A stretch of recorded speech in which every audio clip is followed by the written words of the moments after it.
This is really exciting, what the team are doing here at the British Museum, because these fragments of metal being pieced together so delicately, they might not look like much at the moment, but they combine to form one of the most important pieces of Roman armour ever found. But context is everything. This is not a symbol of Rome's supreme power. It's an emblem of one of its greatest defeats. An ancient annihilation that didn't happen in the deserts of Egypt or on the plains of Greece, but deep in the forests of Germany.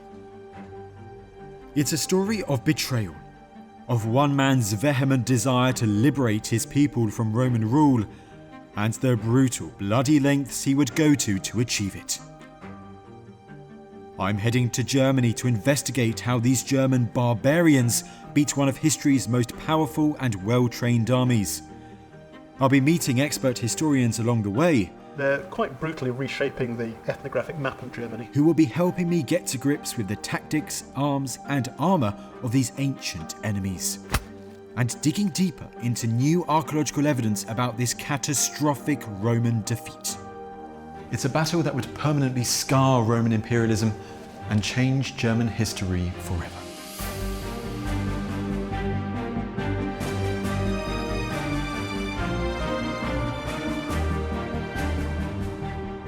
I'm travelling to Cologne, a city thousands of years old. Today, its magnificent medieval cathedral dominates the landscape, along with the great river that runs through its heart, the Rhine. At first glance, this might seem a bit of an odd place to start talking about Roman history, but 2,000 years ago, Cologne, or to give it its proper name, Ara Ubiorum, was a Roman town.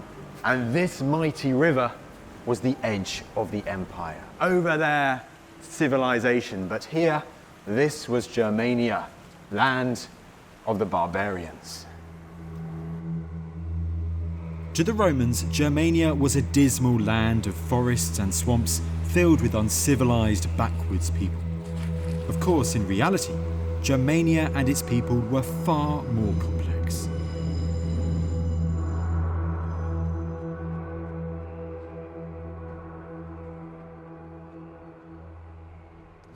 This is Tacitus's Germania. Tacitus was a Roman historian who wrote this in around 98 AD. Now, the Germanic peoples, they didn't leave us any written records, so to get a sense of who they were, how they lived, or at least what the Romans thought of them, well, this is our best bet. It was designed to give a Roman almost everything they would have wanted to know about the Germans, the classic other. It's an ancient ethnography designed to show just how different they were. These barbarians, a horrible word used by Greeks and Romans to denigrate other people as uncivilized and inferior human beings. Now, Tacitus includes physical, albeit rather stereotypical, descriptions. He mentions how the Germans, they have blue eyes, they have reddish hair and large bodies.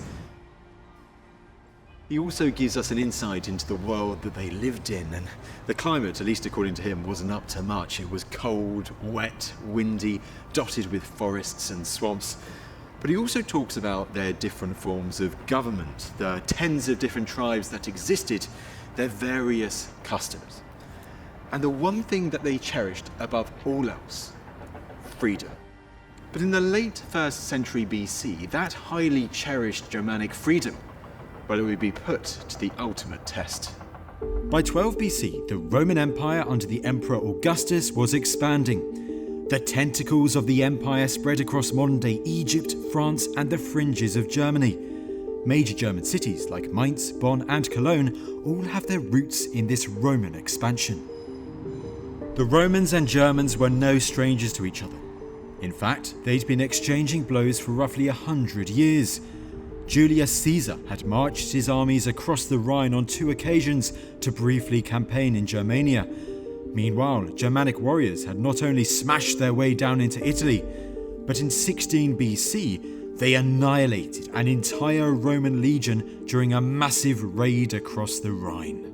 And so, With a volatile enemy at their border and a thirst for further expansion, well, the Romans decided that enough was enough.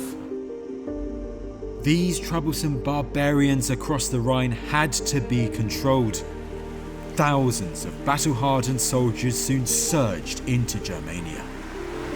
Now, of course, the Romans didn't have the luxury of great roads to take them from the safety of civilization west of the Rhine into enemy lands. So instead of immediately marching through dense forests and unknown territory, they kept close to the highways of their day, rivers. I'm following the course of the Lippe, a tributary of the Rhine that Romans used as a key route into Germania. 2,000 years ago, Romans flooded along this river and set up bases of operations for their summer campaigns against nearby hostile tribes. I'm heading to the site of one of these bases, at Houten am See, or as the Romans knew it, Aliso, where I'm meeting historian Dr. Matthew Nichols. Matt, first of all, it's cold, it's wet, it's windy. This is almost the picture we have of Germania from Roman writers. Yeah, writers like Tacitus and Dio love dwelling on how dank and dripping and wet and miserable it is here, and today that's true. For them, the Mediterranean is the ideal climate. Rome is the centre of Italy, Italy's the centre of the world. So how do the Romans go about conducting these early campaigns into Germania? So the Great Rhine River running north-south is a sort of boundary for the Roman Empire from the 50s BC. So from about 12 BC onwards, Drusus and then a series of other Roman generals conduct raids and campaigns in this area. At first short, sharp, punitive raids. That turns into a campaign of conquest, and they push eastwards to the Weser and the Elbe rivers, trying to take this area as a Roman province.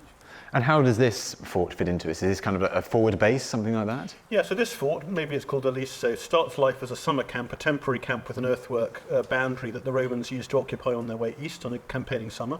But then it becomes a permanent fort. It gets a timber palisade around it, permanent buildings on the inside, and it becomes a really important supply base. This is a really important network point in that map. When we're looking at these early campaigns, their interactions with the locals, is it just military, point of a spear kind of tactics? Well, the early encounters are short and sharp, and they tend to be pretty violent, and the Romans are very quick to put down resistance, and to do that in an exemplary sort of way, because they don't want raids and resistance.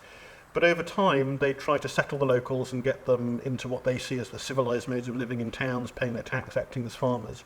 All sorts of different kinds of interaction. They're also not above moving whole peoples around. So they will wipe out tribes that oppose them, or they'll resettle them forcibly to another area. So they're quite brutally reshaping the ethnographic map of Germany. What started out as a hard military campaign quickly became about cultural colonization, because alongside building forts like this one, the Romans also started creating these civilian settlements called coloniae all across Germania, these centres of Roman trade and culture designed to promote the social and economic benefits that Roman rule offered the local peoples. It was all part of their master plan to transform Germania into their newest province. German tribes were paying taxes, giving tributes, and even sending their highborn sons to Rome as hostages. One of those tribes was the Cherusci. Although hard to pin down the exact location of the Cherusci heartland, it's likely that it was in a pocket around the modern-day city of Hanover and straddled the river Weser with the dense Teutoburg forest to the north and west. Amongst the Cherusci was an extraordinary man central to our story, and his name was Arminius. To get a sense of who Arminius was, I've enlisted the help of historian Peter Heather. Arminius is son of a leading member of one of these 50 Germanic tribes that exists at the start of the first millennium AD. He's the son of Segimir, who is a prince of the Cherusci, but not a king. They don't have kings. So he's a high status individual from a high lineage, and he's caught up in the process of Roman expansion across the Rhine. It's a classic Roman move to take high status children off to Rome. They've been doing it for centuries. The idea is that they will pick up respect for Roman values and probably realize how much of a colossus the Roman Empire is, and that they will go back to their home societies inculcated with Roman values and with a strong sense of respect for the power of Rome, and spread the message that perhaps resistance isn't a good idea.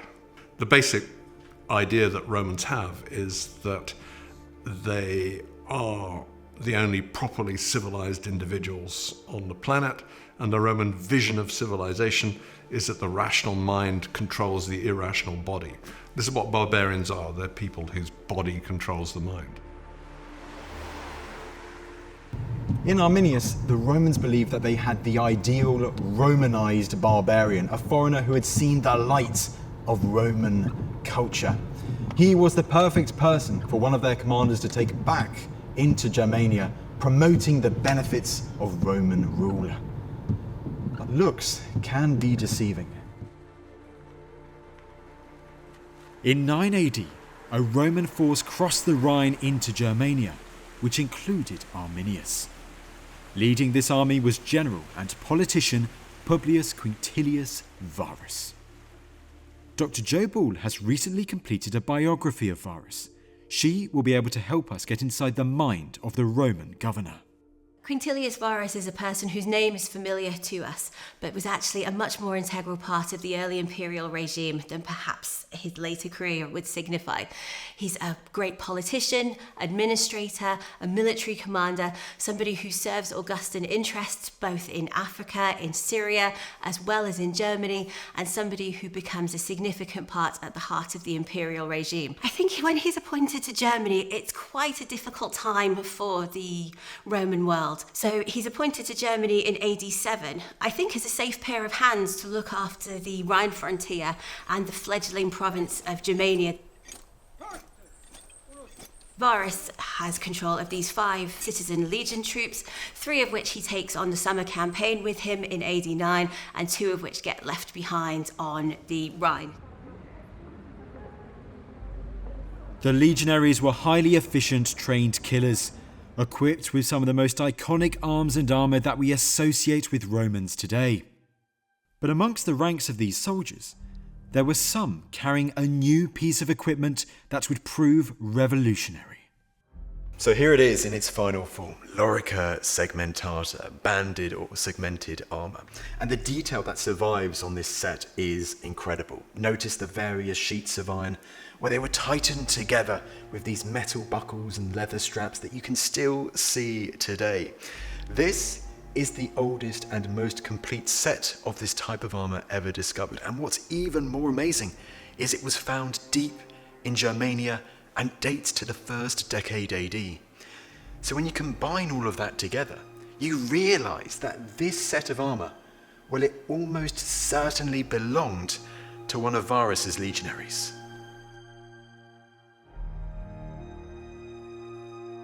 Varus's 3 legions were supposedly the bravest of all armies. At full strength, each legion consisted of just under 5,000 legionaries, which meant Varus had nearly 15,000 of these professional soldiers at his command. A formidable force on the battlefield. Supporting these legionaries were roughly 5,000 non-Roman allied soldiers, auxiliaries. They could be archers, slingers, cavalrymen supporting infantry, equipped with armour different to the segmentata, chainmail for instance.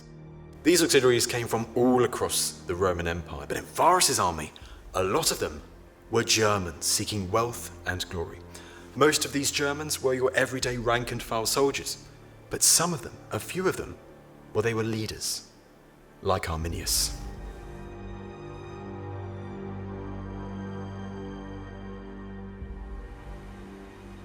After his education, Arminius is drafted into the Roman army, and he's an officer in Roman auxiliary forces, and he'd served with the Roman armies that were attempting to put down major revolt in the Balkans region of the empire. And then his unit is transferred back to the Rhine frontier.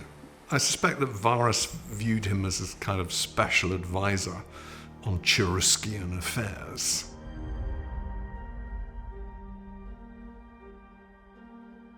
In 9 AD, like every year, spring came and Varus began a new campaign. Alongside Arminius and 20,000 soldiers, they hacked their way further into their newly conquered lands east of the Rhine, Germania Magna. They headed first along the Lippe River, past Roman bastions like the one at Aliso, before turning north and heading inland, deeper into Germania.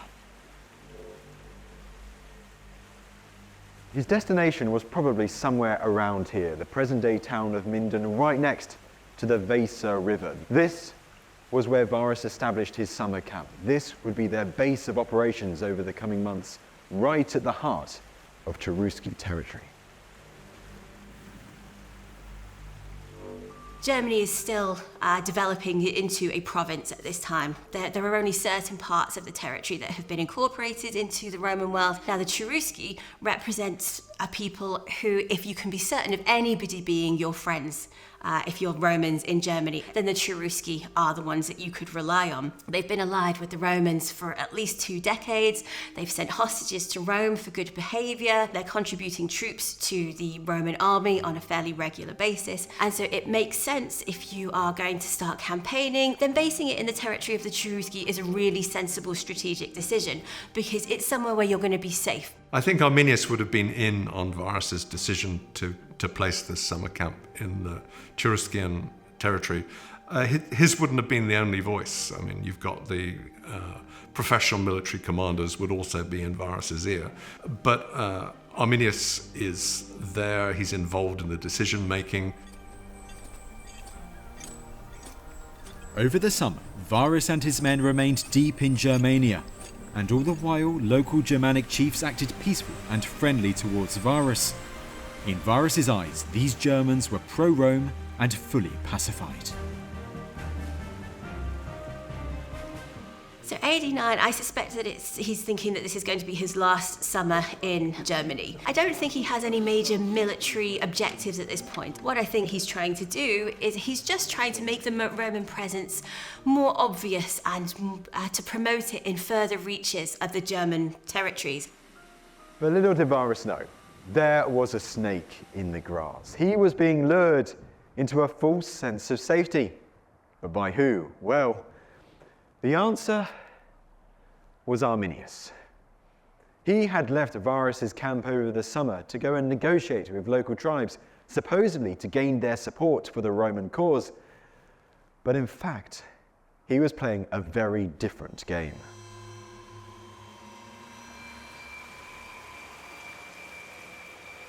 The Roman campaign was ending, but Arminius's campaign was just getting started. He had spent his summer under the guise of working for Varus, but actually he had been gathering Germanic chiefs and their retinues for rebellion.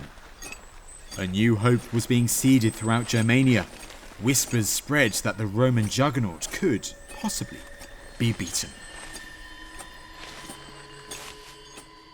I think there are two main reasons why Arminius is able to persuade people to join in the revolt.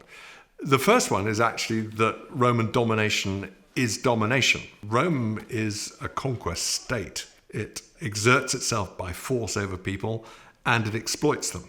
So actually the experience of Roman power that groups in this region between the Rhine and the Elbe have been feeling only for the last 10, 20 years is an extremely negative one.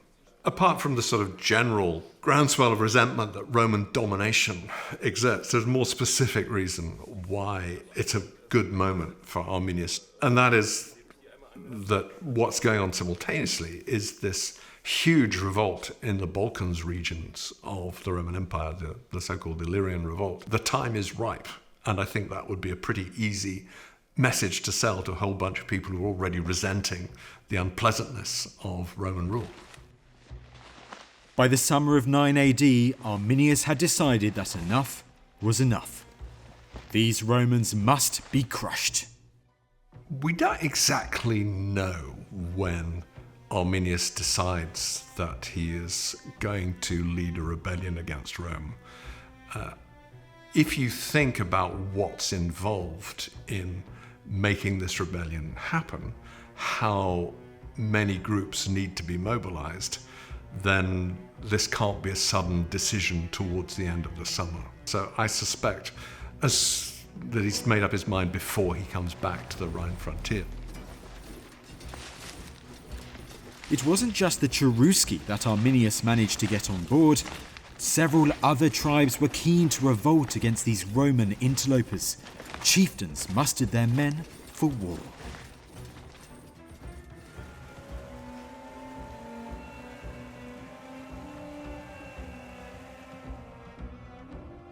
But one German leader wasn't so keen. Just as everything seemed to be going so well for Arminius, this chieftain stepped forward, determined to destroy him. And this was personal. Segestes was a Cherusci nobleman in on the plot, but his daughter had run off with the dashing Arminius. As revenge, he snitched. "Do not trust Arminius," he cried to Varus. "Bind him up in chains and detain him as soon as possible." I don't think for a moment that Varus thought that Segestes' information was in any way reliable. He seems to have completely dismissed this. And from Varus' perspective, it's not a bad call to make. I mean, Segestes is somebody, yes, he's a Roman ally, and yes, he's somebody whose loyalty to Rome has been rewarded by citizenship. But Arminius has so much more going for him. So Varus makes the call when he has Arminius on one side and Segestes on the other that he's going to go with the known quantity of Arminius, who he sees on potentially a day-by-day basis. Varus refused to believe Segestes, a decision that he'd later regret. In early September, Varus's men were readying themselves for a return to the Rhine. The campaigning season was reaching its end. But just as they were dismantling the camp, a messenger hurried into Varus's headquarters bringing disturbing news. News of an uprising. Far to the west, many days' march away, a sizable group of Germans had risen in revolt against the Romans. Varus had a choice: head back to the Lippe and the Rhine as planned, or face the threat head-on, marching deeper into Barbaricum. Arminius urged the latter. Arminius knows exactly what he's doing by the autumn. He knows what forces are assembled. He knows precisely what Varus has got at his disposition as well. And he's able to shape his advice to Varus in a way that's going to create maximum advantage for the tribal alliance that Arminius has managed to put together. So he gives Varus misleading advice as to where the threat lies and is able to push Varus to move his forces in precisely the direction that Arminius wants, where the traps have been laid. So when the news of the rebellion comes in and Varus has to decide what he's going to do, what action he's going to take against this potential uprising, we know from the sources that Varus doesn't seem to have undertaken any serious military campaigns during his time in Germany. But Roman soldiers, especially experienced and well-trained ones, often revel in having the opportunity to go out and campaign against a provincial enemy, particularly one that they think is going to be relatively easy to defeat. They can go, they can have a bit of a fight, they can get a little bit of glory, bit of booty, and then they can go back with some new stories to tell over the winter. Now, the soldiers may well have been up for a fight and wanted one, but we must remember that Varus's force included much more than just military men. There would have been hundreds of camp followers, women, children, slaves, traders, not also to mention the pack animals, the wagons and so on. A huge baggage train.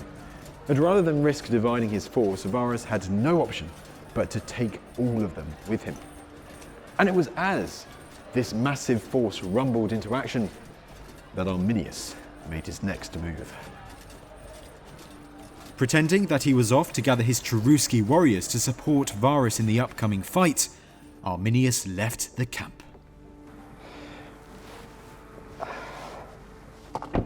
So Varus and Arminius parted ways.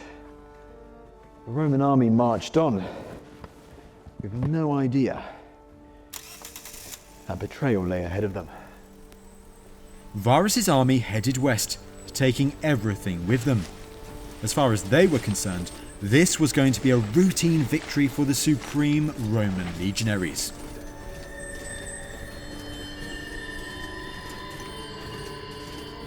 I'm travelling to the Varus Battle Museum at Calcresa and meeting Ingo Petri, who is going to show me exactly what they would have had to carry. Ingo, it's great to meet you at last. Great to meet you too. I've got the extraordinary pleasure of becoming a Roman soldier for the day. Yes. And so, if I was one of Varus's legionaries, first and foremost, what equipment would I need? I will show you, but first we have to get you out of your modern clothes. Oh, okay, all right. Lead the way. Lead the way. Where do we go? Follow me. And as if by magic, here I am. Recruit Tristanus reporting for duty. Ingo, you've got your wagon full of equipment there. I've got my civilian tunic on. Let's go. Yeah. The Roman civilian dress is a tunic usually made from wool. This is the first stage in Roman dressing, alongside my cingulum belt and my caligae, the famous Roman hobnailed sandals. And now Aha! you got this thing. So first of all, so this is Lorica segmentata. Yeah. But this is a full example of the one that I've already seen at the British Museum. Exactly. This is our replica of the original that we have found here. Oh, of exactly the same armour? It is. All right, well, let's see if it fits. It's exactly the same size, so... Okay. Here we go. Here it is. Yeah. Looks very good Look at that. on you. The buckles are preserved and also some of the leather. So this is how, they linked all these different plates together. Yeah. Yeah. I must ask, for a Roman legionary some 2,000 years ago, would they have been expected to do all of this themselves, or would have they had someone to put on their kit for them? I think they would have done it with their comrades, which they were sharing a tent. It's very difficult to put on one of those by yourself. Yeah. And each legionary, they lived in almost a dormitory, didn't they? And those close comrades, they were almost your very closest brothers in arms. They were your best mates in battle. Exactly. So it feels a nice fit. And also I can still move around quite a lot. Was this modern technology for 9 AD? It was. This was the most modern thing you could get at this time. Before, legionaries only wore chainmail armor, and this was invented shortly before the Battle of the Teutoburg forest, and it was the newest thing you could get. So what comes next? Next, first comes your belt again. Ah, right, yes. To show that you are legionary. This is a symbol of legionaries, Okay. and only legionaries were allowed to wear it. Ah, so this was a marker almost that you were a military man. Exactly. Now I'm very excited for this. Of course, your sword. So this is my main weapon, is it? It's one of your main weapons. The pilum comes later. So you have one belt for your sword Okay. and one belt for your dagger, and you're wearing them a bit crosswise. Yep. In literature called cowboy style. Cowboy style. Okay, what's next? Next comes Aha! Look at this, in yes. your head. By me. The iconic early imperial helmet. Is it a coil like that? Yeah. It's not too big. I'm not jangling it around. It's not really impairing my vision at all. So I can see, I can hear when I'm on the march. I've got this rim at the front, I guess, to protect against like slashing swords, I'm presuming. And then this massive rim at the back. Once again, further protection from slashing weapons, it feels like. Was this better than chainmail? It's protecting a bit better against, for example, pila. It's not as breathing as chainmail armor, and it's not as movable as chainmail armor. And the next thing is, for you it fits perfectly, but normally this one has to be fitted to the body of the wearer, whereas a chainmail more or less hangs down and fits to every size and more body shapes of legionaries. Almost one size fits all. Got it. Almost, Yes. almost. So this kind of feels though the base. There is more to add to me to be a Roman legionary, isn't there? At least on march, yeah. Okay.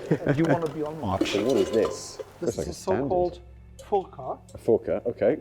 This is the thing with which Roman legionaries carried all their belongings. In here is your cloak. Cloak, okay. Here are your personal things in there. Yeah.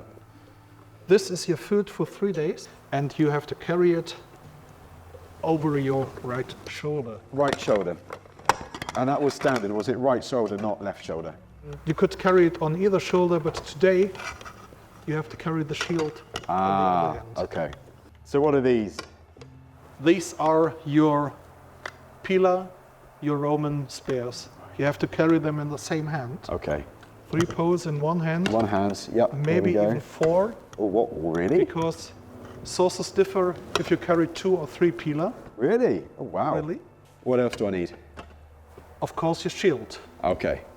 And would I always have my shield out ready here, or what was the usual? Normal on a march through normal territory and you don't expect danger, you would wear it covered in a leather covering on your back. Okay. But this would take you more time to get it out. So now you're a Roman legionary on march in an area where danger is expected. Right. So if a Germanic warrior jumps out of the forest, you just have to throw away your foca and then you're battle ready. Right, I must admit, my right shoulder in particular is starting to ache a bit. It's so much equipment to carry for one soldier, particularly all these 3 different poles, and as you say, maybe 4. Now, the name Marius Mules gets thrown about a lot, and Marius, a statesman, very important general of the early 1st century and late 2nd century BC. And why do the legionaries get the nickname Marius's Mules? Marius saw a problem in the big baggage train of the armies of his time. So every legionary put his stuff onto a wagon or on a mule and didn't carry it himself. And so Marius changed it so that every legionary was carrying all his equipment, his weapons and his food for 3 days, so he could operate for 3 days independent of his baggage train. If Varus has some 15,000 legionaries, he's got 15,000 Marius mules in his army. Yeah. It's going to make quite a lot of noise, isn't it, as well? This is going to be a very long, a very noisy, and very visible army marching through the Germanic forests. You cannot really walk quietly in this equipment, but the Romans, they want to be heard, they want to be seen, because they are here and they are the rulers. Well, I'm here, I'm in Germania, I want to be seen. Can I have a little bit of a walk? Of course you can. Okay. I mean, this path, it feels quite a nice path, but thinking 2,000 years ago, I'm banging my head against the furca and my pila at the moment. I can't imagine what it'd be like trying to get past these obstacles, whether it be like the small trees or branches, bushes and so on. That is also a really difficult task for a Roman legionary. If someone falls over, does the whole column have to stop? Yeah, probably, especially on this very narrow path. One legionary that just gets stuck somewhere or several tumbled over him would stop the whole column, and it would probably take a long time to get it going again. If there was word of an attack, if I saw warriors running down towards us now, how easy would it be for me to, let's say, get rid of the furca, get my sword out, be ready for battle? It would take you some seconds. That means if you see the barbarians very late, it's maybe too late for you. Yes. But otherwise, you just have to throw off your foca, and you take your pilum, for example, or your sword. The only problem is when you have thrown your foca into the swamp, you don't have to eat for 3 days. So probably after the first few attacks of Germanic warriors, the legionaries didn't have food anymore. All right, well, come on, let's go and have a bit more of a walk. Oh, it's heavy stuff. It's the right shoulder that's killing me.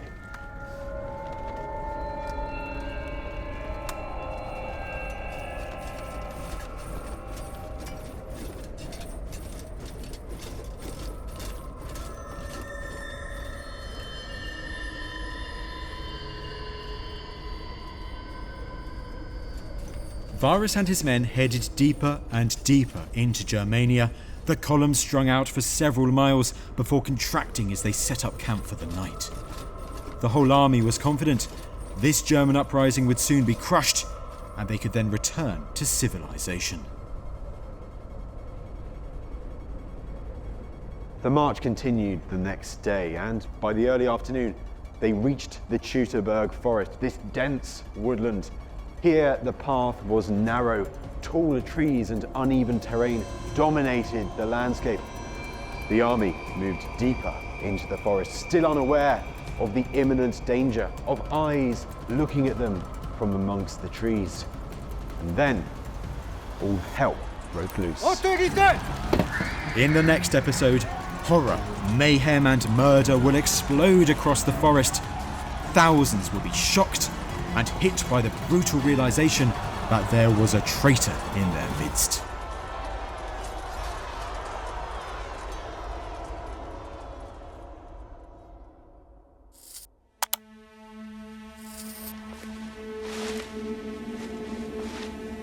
2,000 years ago, deep in the forests of Germany, a Roman army was walking into a trap.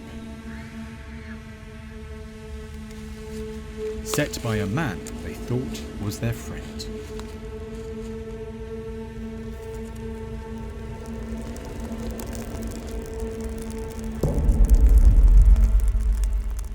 After months of planning, the great climax to Arminius' deception had arrived. 3 legions had marched into the forest, more than 15,000 men, strung out for miles along a narrow route, unprepared for battle and unaware of the danger that lurked between the trees. The stage was set for one of the most devastating ambushes in history. In this episode, I'm going to explore the horrifying story of the Teutoburg forest disaster. I'll be meeting back up with historical experts from episode 1. Big gaping wound there, isn't there? It went right through. And forensically investigating the evidence that archaeologists and historians have uncovered, including telling artifacts and the actual terrain where the battle took place. The forest's up there on the mountain, the swamp down there. They've got to come through this narrow gap, and the Germans knew that. We'll be uncovering new information about 3 of the worst days in Roman history. How this dense, remote forest ended up as the graveyard for thousands of Roman soldiers, sending shockwaves across the empire. This was one of the bloodiest ambushes in antiquity. The Battle of the Teutoburg forest had begun.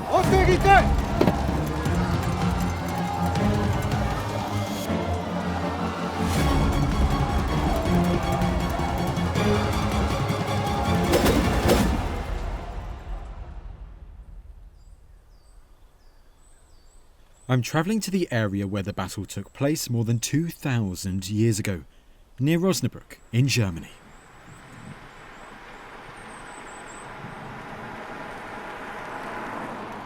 Now, like any ancient battle, attempting to reconstruct this clash is difficult, but we do have some clues. We do know that the battle occurred in dense forests, something a bit like this. But we also need to remember, I've got this map in front of me, it's a modern map, you can see little bits of forest visible here.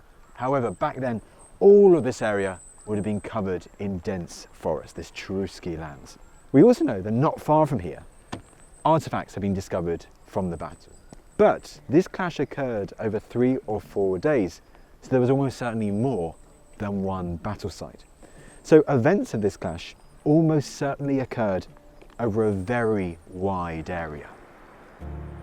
Archaeological evidence has been found across this area of Germany linked to this battle. And alongside this evidence, there are some written records that can help us to establish just how this clash unfolded. Our best account for the battle is a Roman historian called Cassius Dio. There's a bit of a problem. He's writing 2 centuries later. It's like someone today writing about the Battle of Waterloo. They would have to use earlier sources, and surely Cassius Dio did the same. Some of the details of the battle are either obscure or embellished with stereotypical ideas of the German countryside as this wet, windy, horrible place. Although, on a day like today, you'd be forgiven for thinking that he was actually quite accurate. Regardless of the issues, his account is the best one we have, and it's the one that I'm going to follow today. And it is interesting how he states the battle began. They, the Germans, came upon Varus in the midst of forests, by this time almost impenetrable. And there, at the very moment of revealing themselves as enemies instead of subjects, they wrought great and dire havoc. The mountains had an uneven surface broken by ravines, and the trees grew close together and very high. Hence the Romans, even before the enemy assailed them, were having a hard time. Cassius Dio tells us that the Romans were struggling with the landscape even before Arminius sprung his trap. To dig deeper, I'm back with historian Dr. Matthew Nichols. So Matthew, this is pretty thick woodland in Germany today, but 2,000 years ago, Varus and his soldiers, they'd been going through even thicker stuff. They were trying to slog through mature ancient woodland. It was autumn, it was raining, there were branches falling on their heads, there were tree roots they were tripping over. It was really dense, unnavigable, difficult terrain for them. But where it's hard is they're trying to move not just a few soldiers, but the entire baggage train of 3 legions, 15 to 20,000 men. wagon trains, carts drawn by beasts of burden, pack animals, women and children mixed in with it. So they were trying to move thousands of people through terrain with no roads. They had to cut their own paths, fell the trees, skirt around forest pools, bridge over ravines and gullies. So they were moving very slowly through terrain that was physically hostile to them, like topographically hostile and difficult. And what they didn't know was also they had enemies waiting in the woods around. Unseen eyes had been following this unwieldy Roman column for days, waiting for the moment to attack. In early September, Arminius unleashed his first strike. A hail of missiles, spears and slingshot suddenly rained down on the unsuspecting Roman column, before a horde of bloodthirsty Germanic warriors descended from the tree line, attacking their foe from all directions. Oh, it'd be complete bedlam, I would have thought, not least because legionaries rely on heavy infantry tactics and drill. They're almost unbeatable if they're in battle order and open ground, but here they're not in battle order and they're not in open ground. They're in little clumps and gatherings. They're preoccupied trying to clear a road. Night's coming, they're cold, they're hungry, and suddenly the tribesmen pop out the woods, pick off a few of them. Before they can muster themselves and get into order, they're gone again. And this is happening at multiple points up and down the line. It'd be very confusing. So the first attacks by the Germans, do you think that they're attacking at different parts of the line at the same time? Is that the idea? That's how I would have done it, and I suspect that's what we're reading in our sources, that the Germans can't muster 5,000 men like a legion, but they can get a few score or a few hundred together, hit one part of the line, inflict some damage and carnage, and run away before the Romans can regroup and chase them. And this is a thin column, this is miles long, so some parts of the line, maybe even Varus himself, they wouldn't have any idea that this was happening. They couldn't know. I mean, they can call to each other by trumpets, but not over 12 miles of line. So it would be runners moving up and down the line, but then they're getting in the way of the pack animals and the troops, and it's muddy and slow, and all that stuff is waterlogged. So very hard to communicate up and down that line.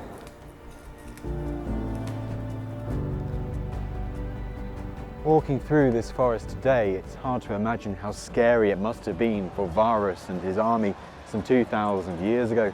Not just the soldiers, but also the women, the children, the slaves. But these soldiers, they were the greatest of their age. And if they were to get through this, there was no time to dawdle. Shields out, weapons drawn, ready to receive this Germanic enemy descending on them.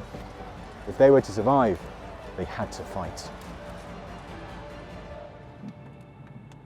All that now stood between life and death for these ambushed Roman soldiers was training, discipline, and their weapons.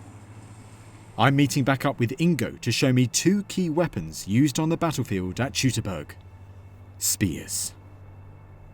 We have a Germanic spear back here. I will handle it to you. Okay, oh thank this you. time. And we have the typical Roman one over here. Ah, the javelin, yes. The so-called pilum.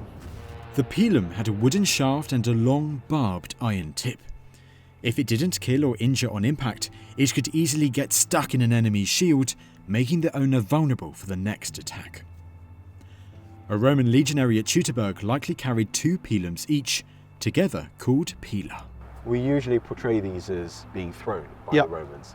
But if you're in a bit of a pickle, like the Germanic warriors running down at you, you don't have much time.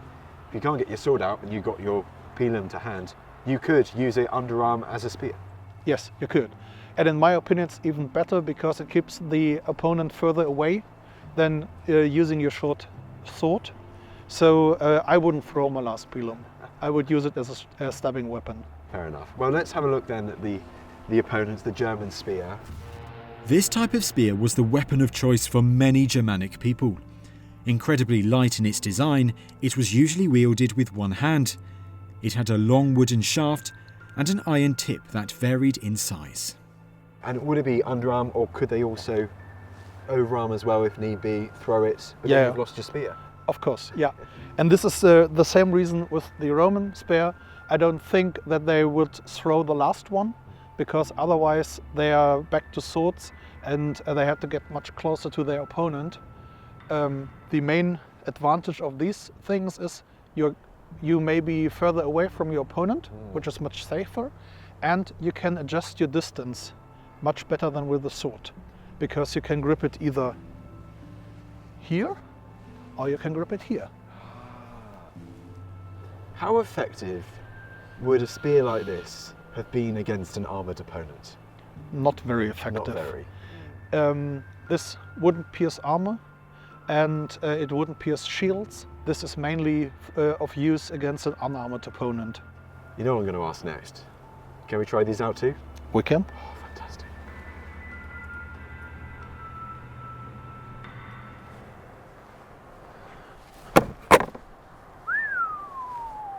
It's quite a small point, isn't it, for the barb and everything on there? Yes, and you see there's only a very small hole. Yep. That means that it has more force concentrated on the point, Sword getting enters through point. armor. Yeah. But if you hit an unarmored opponent, the hole it makes, and so the blood loss is quite small. Yeah. Shall I give it a go with this? Okay, I'm aiming for that side. Wow. Big a gaping wound there, isn't there? Of course, it went right through. It wouldn't go through a shield or through armor, but if you compare the sizes of the holes, and here you see the cut going to here. Yep. So this is a big bleeding wound. Ah, so that those cuts either side is from that kind of wider bit there. Exactly. Yes. And this, although very brutish against unarmoured or lightly armoured enemies, how effective would it have been against Roman armour? It wouldn't pierce through. Really? It would get through a shield a few centimeters, but not the whole shaft like with this one. So for Arminius and those who are attacking the Roman column, even though they've got the advantage of surprise, they've got the benefits of terrain that suits them, the weapons they've got still aren't the best for defeating this Roman army. They were not really good for fighting an armored opponent like the Romans were, yes. Wow, okay. It adds even more to the task that they faced. The battle was far from a foregone conclusion for the Germanic forces under Arminius. His carefully planned trap gave them the early advantage of surprise, but 3 heavily armed and battle-hardened legions would not go down without a fight. We don't know how many Romans were killed in these initial attacks, but these opening German gambits, well, they were a sign of what was to come. Arminius' plan was to lure the Roman army deeper into the forest towards another German rebellion and whittle the legionaries away bit by bit. His men knew the terrain and they planned to take full advantage with deadly hit-and-run tactics.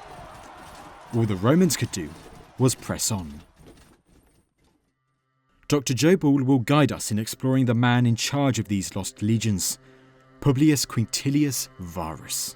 When the ambush comes, it must have been an absolute shock, and it must have been very difficult for Varus to gain his bearings and to decide what to do. Nevertheless, his military training seems to kick in almost immediately, and he starts issuing orders to his troops and to try and repel this ambush as best they could. So they start to try and adopt battle formation. None of the sources tell us whether Arminius was present in the first wave of attacks, or indeed if Varus was present, or if it happened on a different part of the marching column. We don't know if Varus saw Arminius at this stage on the battlefield. It's entirely possible that Varus initially thought that this attack came from the rebelling Germans.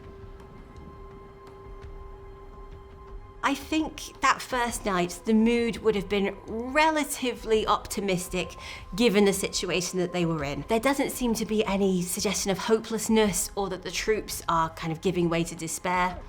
Nevertheless, Arminius' strategy was working. The Germans could afford to play a patient game. Dr. Peter Heather is on hand to investigate the intricacies of their attack. I think after the initial encounters, the Germans would be feeling pretty confident. They had attacked one part of the Roman column and done some serious damage on it. But I think also the kind of interesting trick there is that the Romans wouldn't be feeling too bad either. And you've got to factor in the backdrop is that the Romans have basically been victorious forever for the last 100 years. They're expecting to win. So the initial thought would be, okay, not too bad. They have tried to harass us. We have fended them off. We can face them down.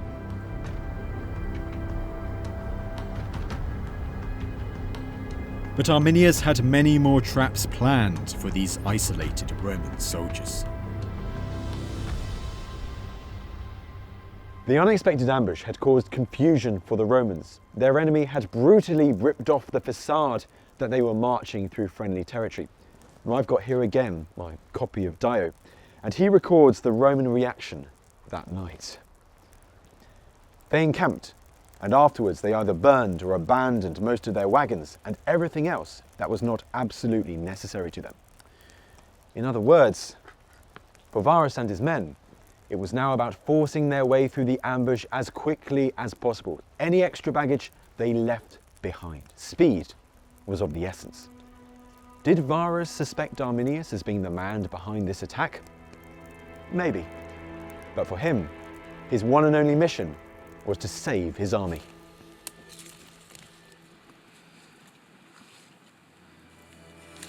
One of the options for Varus must have been, when this ambush launched, would be just to turn around. But potentially this isn't an option for him because they don't actually know where they are. They've been guided from their summer camp through the Cherusci territory by scouts and guides that have now turned against them. But from where they are when they get ambushed, they're going to be fairly aware that as long as they just keep heading southwest, they will eventually hit the Rhine and they will hit safety. And so I suspect that from the position they're in, advancing forwards and trying to outpace the ambush seems a more sensible option. There was now no going back. But for the Romans, there was little comfort in advancing forward either. Dense, unavoidable forest lay ahead of them, full of even more Germans. You can imagine the chaos as men and horses attempted in vain to chase down these swift warriors who expertly harassed the column before melting back amongst the trees. Roman frustration and despair was mounting as they struggled to counter their enemy's tactics in this damned terrain. To explore this challenging terrain, I'm heading to the Archaeological Park at the Varus Battle Museum. The forest has been cleared now, but 2,000 years ago, this was all thickly wooded. How different did the terrain look some 2,000 years ago? It would have been rather more forbidding. Up there is a hill, Dio calls it a mountain, but very thickly forested, gullies cut by the rainwater. Down there is a marsh. That's been drained for agriculture, but that also is impassable. If they went in there, they'd drown in the heavy oil. So what they had to do is go up the middle where there's a narrow sandy track. Arminius and the Germans know they have to go that way, and they prepare almost like a trap for them. It's a bottleneck. And they've probably still got wagons at this point too, so they do have to go that way. Well, they've got heavy transport with them. We don't know quite when this site was part of the battle. They might have burned their wagons by this stage, but we did find here a mule bell stuffed with grass to buffer to keep it quiet. So they've got some transport with them. They're trying to get out and down that way. I love that. So they've got that straw in the bell to try and make sure that they're as quiet as possible as they're moving. They're trying to break out and trying to get past without being seen, but that's not going to work. No, it's not. Well, let's keep going. The Romans were forced to march around a thickly forested Calcresa hill. They were funneled down into this narrow pathway. To the south would have been the forested slopes of Calcresa Hill. To the north, an impassable bog. Here, right across the Roman line of march, the Germans transformed this thin track into a killing zone. And so how do they prepare? Because we have almost this kind of ridge to my left, to your right over here, but this looks like a prepared defence. This is a man-made defence, so they dig out a ditch behind and they pile up the earth into this kind of breastwork, and the archaeologists have found soil discoloration that shows their wooden posts ran through that to form a wooden palisade with branches woven between, like a kind of wattle parapet, to give them some cover as they popped up to throw their spears. This barrier surely wouldn't have taken that long for the Germans to set up. I mean, how long do we think it stretched? Well, it actually goes on for quite some way. I think they found traces of it extending along the Roman line of advance for several hundred metres, maybe 700 metres. And with thousands of Germans to lend a hand with the digging and shoveling, probably wouldn't take that long to build. From atop the rampart, Germanic warriors could have targeted the entire Roman column as they marched past. Varus's weary soldiers would have had little choice but to try and storm this prepared defence, suffering heavy casualties as a result. So we know that a part of the Teutoburg forest battle happened right here where we're standing now. We do, and we can be fairly certain about that because of the archaeological finds here. They found fragments of armour and tools and coins from the period. So yeah, it happened here. This was an ideal killing field for the Germans. It absolutely was a killing field, and the density of finds here make it very clear that this is where a large part of the battle happened, and there's a lot of death and destruction here. As the second day ended, the Romans had been brought to their knees. This was the day, according to Cassius Dio, that they suffered their heaviest losses, as they struggled to fight in unfavourable terrain, like here at Calcresa. Chances of survival were incredibly slim. By the second night of the ambush, some real realities of the situation that the Romans were in must have been starting to hit home. By the second evening, we hear that the weather is beginning to take a massive turn, that it's very rainy, that it's becoming very windy, and that the Romans are struggling with the physical conditions of the weather as much as they are from the attacks by the Germans. I imagine that the mood is beginning to turn as a whole day had passed and they hadn't managed to break out into the open, they haven't managed to outpace their attackers, they're going to be sleep deprived, and the mood is beginning to take a bit of a turn for the worst. Varus probably isn't immune to this himself, not least because by this point he's probably worked out that Arminius is behind this attack, and he's probably got an awful lot of his officers and maybe his ordinary men thinking, if maybe not daring to say at this point, "I told you so," and probably starting to feel a bit of shame and humiliation and a huge amount of guilt that potentially he's brought this disaster on them by refusing to heed the warnings that he had been given. I think the Germans are always confident because I think they know exactly what the plan is. They know they can't confront this army head on. The Romans are simply too strong and too well organized and too professional. So they need to wear it down. They need to exhaust the individuals, and the whole setup of this long extended ambush is about destroying Roman morale and creating the conditions that will lead to the final catastrophe. The Germans could sense victory was coming. As Arminius' forces grew stronger, the Romans were crumbling. After 2 days of almost constant fighting, maybe even 3 days, the sources are unclear, the Roman chain of command finally came crashing down entirely. Senior commanders had fallen across the length of the battlefield, and not only that, but the eagle standards, the most prized possession of a legion, all three had fallen into German hands and become their trophies. As for those soldiers still alive, any remaining order evaporated. It was every man for themselves. Some attempted to flee. Others fought to the last in isolated pockets of resistance. Others still surrendered, hoping in vain for mercy. And spare a thought for the women and children caught up in the carnage. For them, it was to be a life in captivity that almost certainly awaited them. As the Romans fell, the battle sites were looted by the Germans who picked the fields for valuables.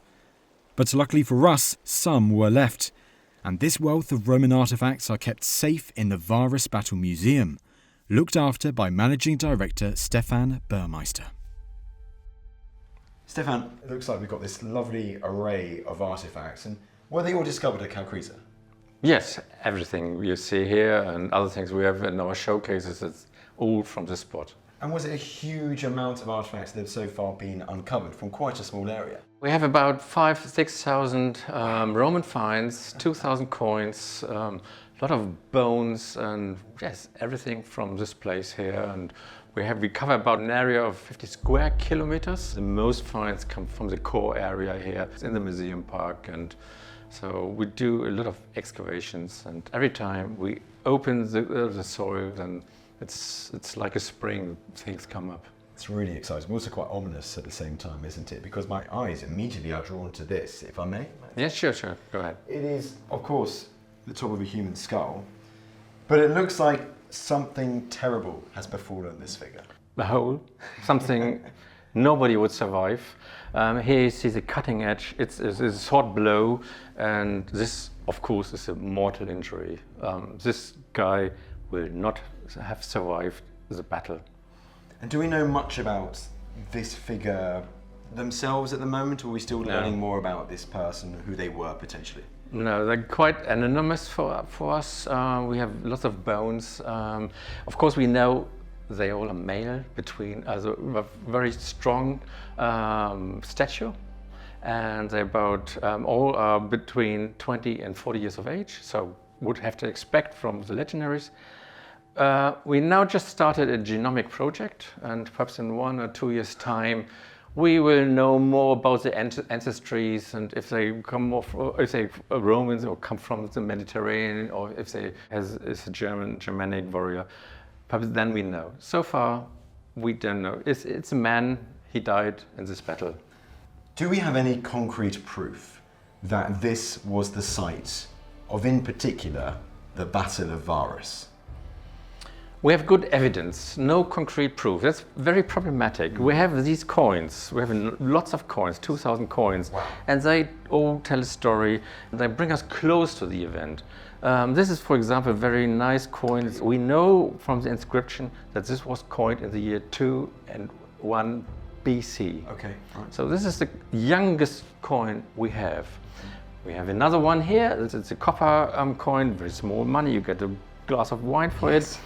And here you have a counter stamp, and this is the Varus counter stamp. Oh, so it's a VAR. It's a VAR. Wow. And this is stamped in the time Varus was the commander of the legions of Rhine. So this must have stamped in the year 7 to 9 AD. It's incredible to lay eyes on a coin with Varus's name on it. But other, more precious personal items have also been discovered from the battlefield. Here we have 2 golden finger rings with semi-precious stones of very high quality. The stone carving is really a masterpiece. In both cases, we have a mythological theme, Greek mythology. Here's a Silenus. Here's a Pegasus with a nymph. Horse. Yes. With a nymph. And these rings were not in the Roman times were worn by men and women.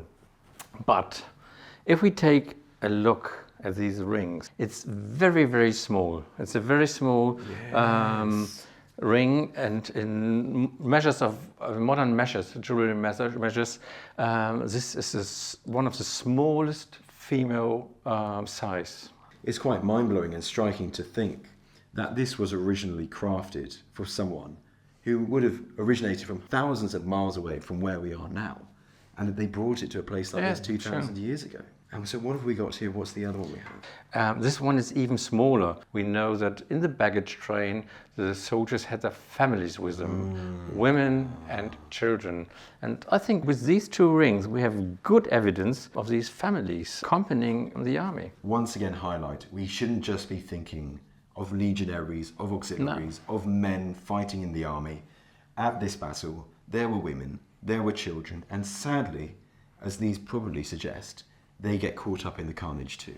They were caught, perhaps killed, we don't know. In the bones, we only have men. We know from other historians that 30, 40 years later, the Romans bought the last survivors of the Varus battle. Perhaps this was their fate, yes.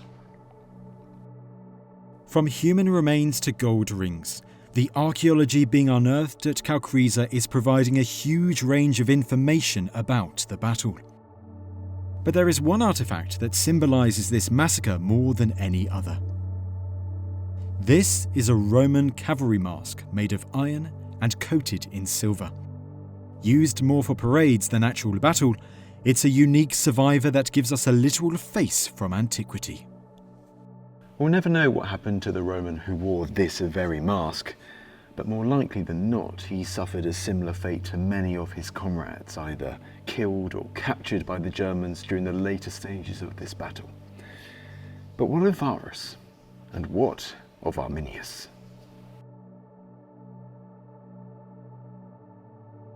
So by the late stages of the battle, Varus is carrying what is probably a fairly serious injury by this point, and it's becoming clear to him that he is potentially not going to escape this ambush, and he makes the decision to kill himself on the battlefield. Exactly how he does it, we don't know. The sources don't record it.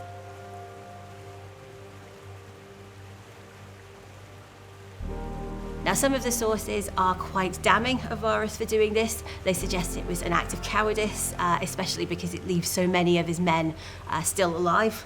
But other sources, particularly later ones, are a lot more sympathetic to Varus, recognizing that as the commander of this army, that he would have been in a really bad situation had he been captured, that it would be humiliating for Rome if he could be taken into captivity, and that he likely would have been tortured, imprisoned, and then potentially publicly executed.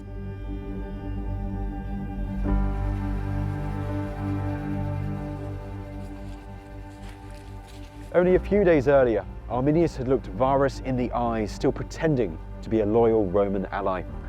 Now, he looked over this commander's mutilated remains and ordered his head to be severed from his body.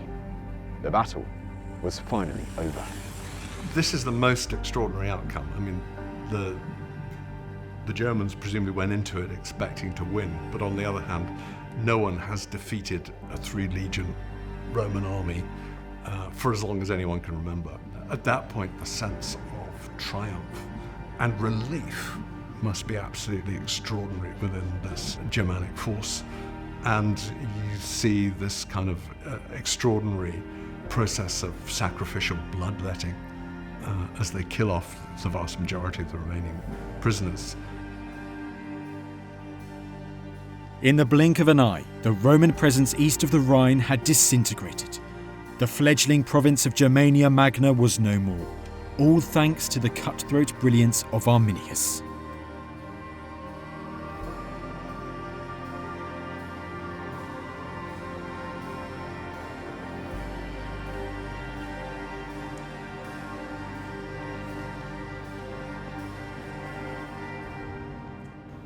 News of the disaster was quick to reach border towns on the Rhine, like here at Cologne.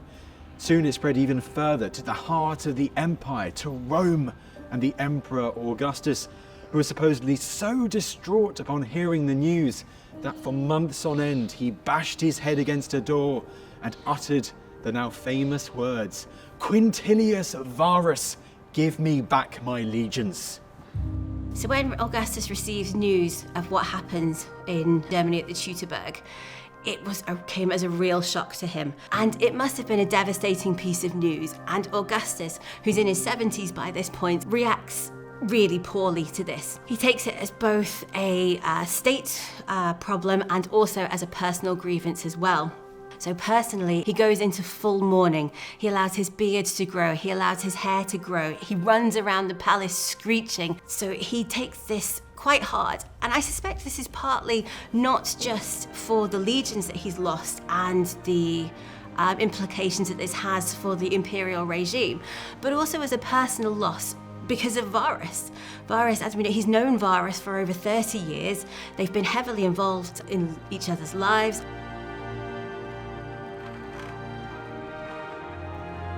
Augustus feared that Varus's humiliation in the Teutoburg forest was just the beginning, that a horde of Germanic warriors would sweep across the Rhine and invade Roman Gaul. In reality, the chance of such an invasion was next to nothing. Arminius, he didn't have the numbers or the strength, the cohesion to do such an act. However, to me, that emphasises the sheer hysteric panic that Augustus had succumbed to.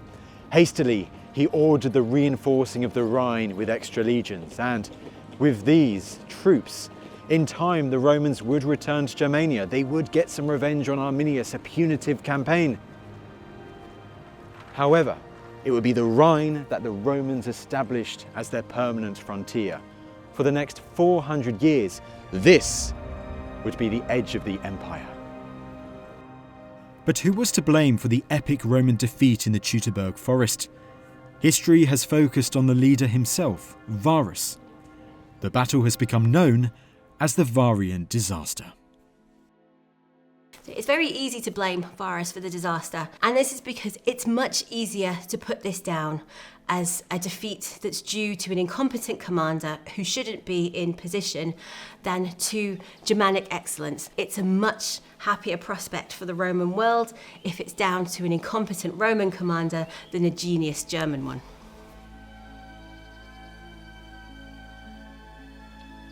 Arminius had inflicted a terrifying defeat on the superpower that many believed to be invincible. His legacy defined by 3 days of slaughter and the defeat of a mighty invader. Arminius would go down in history as the liberator of Germania, as the man who halted Roman expansion east of the Rhine, who stopped this massive juggernaut. Songs would be sung about him, statues would be erected like this one. But when it comes to these great resistors of antiquity, well, their legacies can often be twisted to suit more nefarious propaganda purposes. And that's exactly what's happened with Arminius in the 19th and 20th centuries. Arminius, also known as Hermann, had novels, poems and plays written about him in the 19th century, a touchstone for growing German nationalism. This statue, overlooking the town of Detmold more than 100 kilometres from Kalkriese, was finished in 1871. It was a memorial to the end of the Franco-Prussian War, celebrating this German success against the French. By the early 20th century, groups of the military right, including Hitler, had manipulated Arminius' legacy for their own aims and would come here to celebrate him as a uniquely German figure who won against invading empires. I think in the 21st century we're in the middle of thinking again about what Arminius means. In the 19th and early 20th century, then he's the great symbol of German nationalism. And this is why the huge monument is built in the wrong place. What he means for us in the 21st century, that I think is more interesting as a historian. The way I situate him is that actually you see a very good example of the beginning of a process which will eventually create a kind of map of Europe as we understand it. And it's this kind of interaction but reaction against imperial domination which starts that process off. Even the Romans couldn't help but acknowledge Arminius' achievements. 100 years later, Tacitus remarked in his final words about this great enemy of Rome: he was, without doubt, the liberator of Germany, one who had challenged the Roman people not at its beginnings, like other kings and leaders, but when the Roman Empire was at its zenith. While he had varied success in battle, in the war, he was undefeated.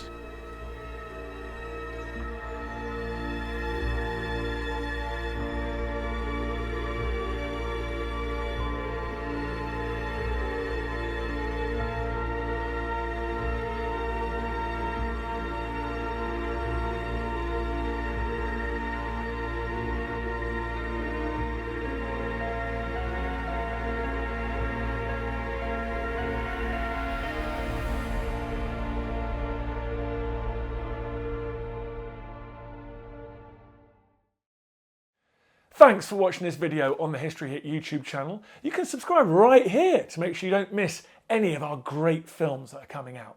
Or if you are a true history fan, check out our special dedicated history channel, historyhit.tv. You're going to love it.